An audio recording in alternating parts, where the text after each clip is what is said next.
औज़ुबिल्लाहिमिनश्शैतानिर्रजीम बिस्मिल्लाहिर्रहमानिर्रहीम। आज 24 रबीउल सानी और सोमवार का दिन है।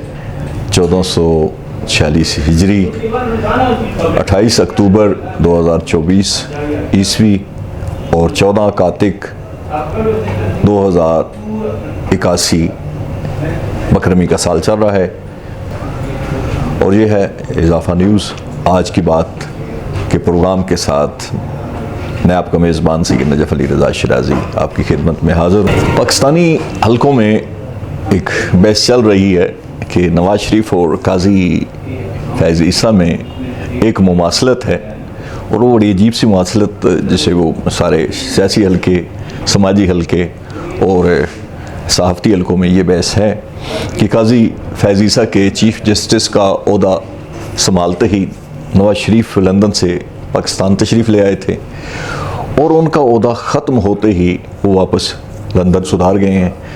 अच्छा वैसे ये इत्तफ़ाक़ तो नहीं हो सकता, लेकिन कुछ लोग इसे इत्तफ़ाक़ भी करार दे रहे हैं, लेकिन बहुत सारे सियासी हलके इसको और तनाज़ुर में देख रहे हैं कि नवाज़ शरीफ को बहुत सारी उम्मीदें थीं काजी फैज़ ईसा से, जैसे कि वो जब आए तो उनकी अपना बहुत सारी सज़ाएँ जो हैं वो ख़त्म हुई, बहुत सारे मामलात क्लियर हुए।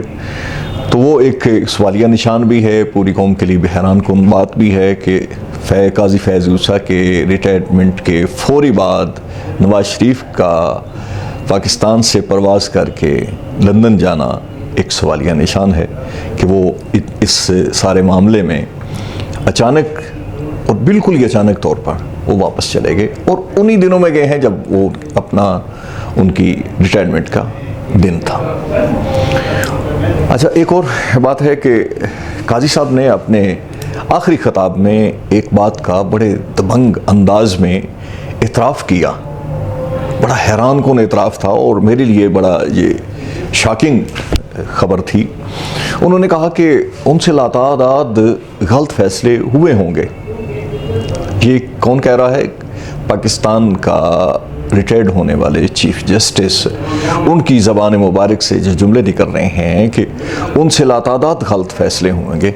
इस बयान से अदालती निज़ाम की कमज़ोरी जो है वो हर आदमी तक पहुंच रही है कि अदालती निज़ाम इतना कमज़ोर है कि वो जो चीफ जस्टिस है, जो एक सुप्रीम कौंसिल का सुप्रीम सीट पे बैठी हुई शख्सियत है, वो कहता है कि मुझसे गलत फैसले हुए होंगे।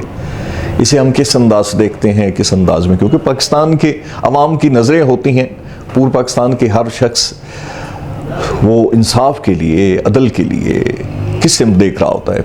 सुप्रीम कोर्ट की सिमत।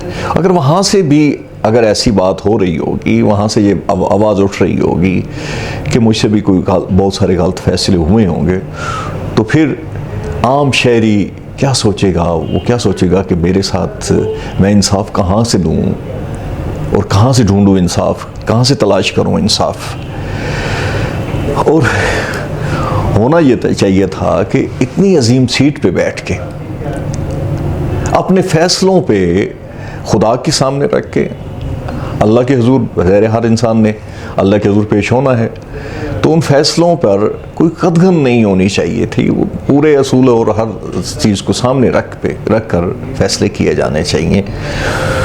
और सुप्रीम कोर्ट का आज मतलब एक अजलास भी हो रहा है, जिसे फुल कोर्ट अजलास भी कहते हैं, और उस पर ये भी सुनने में आया है कि अपना इनको जस्टिस सैयद मंसूर अली शाह को अपना ऑनलाइन इसमें लिया जाएगा इजलास में।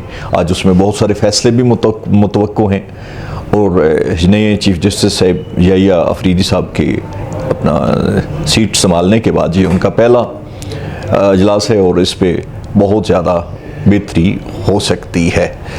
अच्छा, और पूरी कौम की नज़रें और पूरे सिस्टम की नज़रें उन पर जमी हुई हैं, क्योंकि बहुत सारी तवक्कुआत हैं पूरी कौम को, उनके साथ वाबस्ता हैं, और पूरी कौम उनकी तरफ देख रही है कि ये जो निज़ाम है, जो इस निज़ाम को तक़वियत देने का सबब काजी साहब बने हैं या नहीं बने, लेकिन अब उनकी नज़रें जो कौम की हैं हर बच्चे बच्चे की नज़र, हर नौजवान की नज़र वो ठहरी हुई है जनाब याह्या अफरीदी साहब पर कि वो इस कौम को इंसाफ और अदल में कहाँ तक ले जाते हैं और पाकिस्तान का जो पूरी दुनिया में इमेज है वो किस हद तक बेहतर हो सकता है। अच्छा, एक और जो खबर है वो पूरे पाकिस्तान में जो गूंज रही है वो है इमरान की रिहाई के हवाले से पूरी दुनिया में आवाज़ें बुलंद हो रही हैं और अमेरिका में से आवाज़ें उठी, बहुत सारी जगहों से आवाज़ें उठी। हमारा मुल्की जो है साफ़ी शख्सियात और कुछ सियासी शख्सियात भी बड़ी शिद्दत से ये दावा कर रही हैं कि बानी PTI की रिहाई बहुत जल्द मुतवक्को है। 20 बरतानवी अरकान पार्लियामान ने भी अपनी हुकूमत को ख़त तहरीर किया है कि इमरान खान को रिहा करवाएं, क्योंकि मुसलसल नज़रबंदी जमहूरियत के लिए संगीन ख़तरा है और पाकिस्तानी हुकूमत से बात करने का मुतालबा भी किया गया है। इससे कबल अमेरिका ने भी रिहाई के हवाले से आवाज़ उठाई जा चुकी है, जिस पर हुकूमती हलकों की तरफ से शदीद रद्द-ए-अमल दिया जा चुका है और बहुत सारी बहस इस पर हुई है और बहुत ले दे हुई। उन्होंने अपना अमरीकियों की मुखालफत में बात की, जो PTI वाले थे उन्होंने इसकी अमरीकियों के जो उन्होंने अपना ख़त लिखा है उसके हवाले से उन्होंने उसकी हमायत में बात की और एक ये सिलसिला चलता रहा। दूसरी तरफ ये एक और है कि बुशरा बीबी के बाद शाह महमूद की रिहाई की आवाज़ें सुनाई दे रही हैं और मुतवक्को है कि जल्द ही उनकी भी रिहाई हो जाएगी। एक मवसूख ज़राए से की तरफ से दावा किया गया है।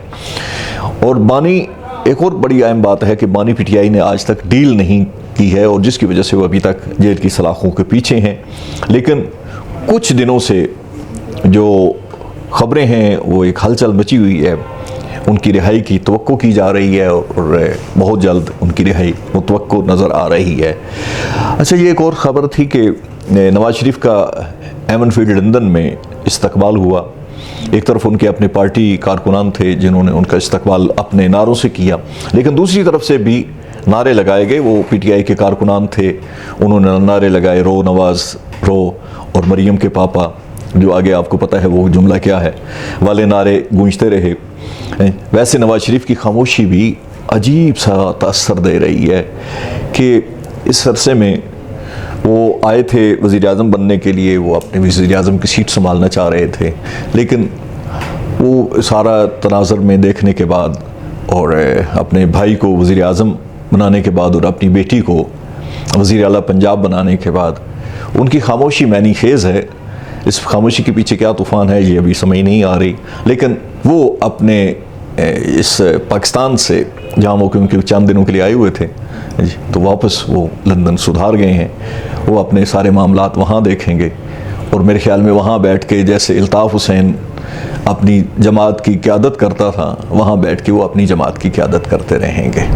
और एक और जो अब एक शोर मचा हुआ है वो है 27वीं आइनी तरमीम का।